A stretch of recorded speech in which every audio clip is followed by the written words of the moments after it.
The bill to change the name Dixie State University, House Bill 278, sponsored by Representative Kelly Miles, made it through the full House Wednesday. But before its passage, there was much debate on the House floor. House Bill 278 passes the House with 51 yes votes and 20 no votes. Will be transmitted to the Senate for further consideration. This is definitely an emotional topic. And it's a task that I think we as a legislature are prepared to take on. The DSU Board of Trustees voted to ask for the name change last December following an impact study on the name Dixie. Since then, Utah representatives have received at least 1,000 letters from the community in southwest Utah. The Board of Trustees decided that needed to happen. It was supported by the Student Association. They said the name needed to change. And it wasn't because it needed to change in some abstract sense. It was because the word Dixie itself was creating problems.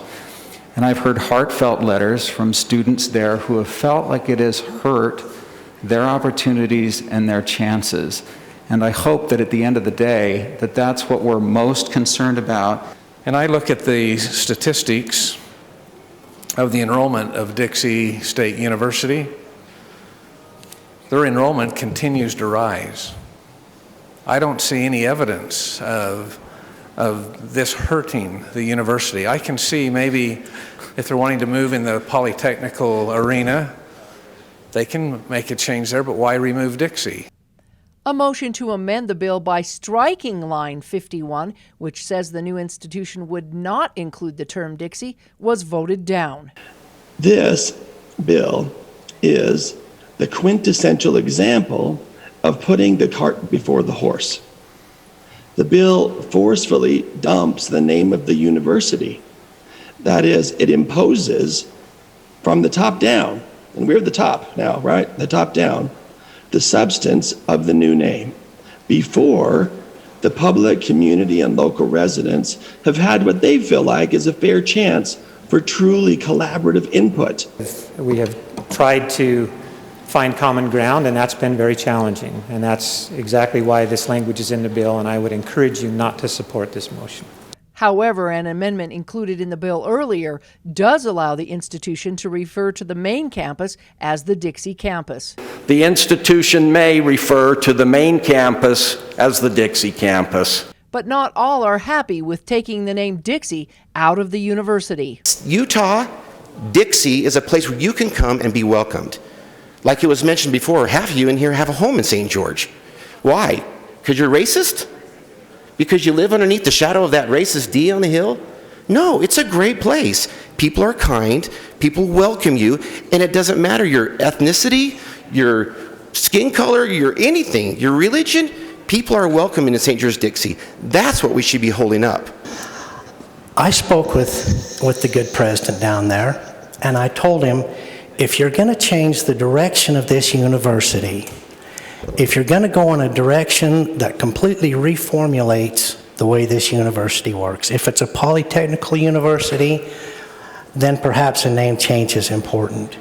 But if it's just a name change, just so that you can help people believe that you're not a bad place, you're just coddling to the people that still believe you're a bad place. And excluding the name Dixie at this point is a curious child of a woke society, a cancel culture mentality that seeks to erase the past in a wave of political correctness rather than accept the harsh and sometimes unpleasant realities of history. Still, others believe that the name change will help students grow into a global economy.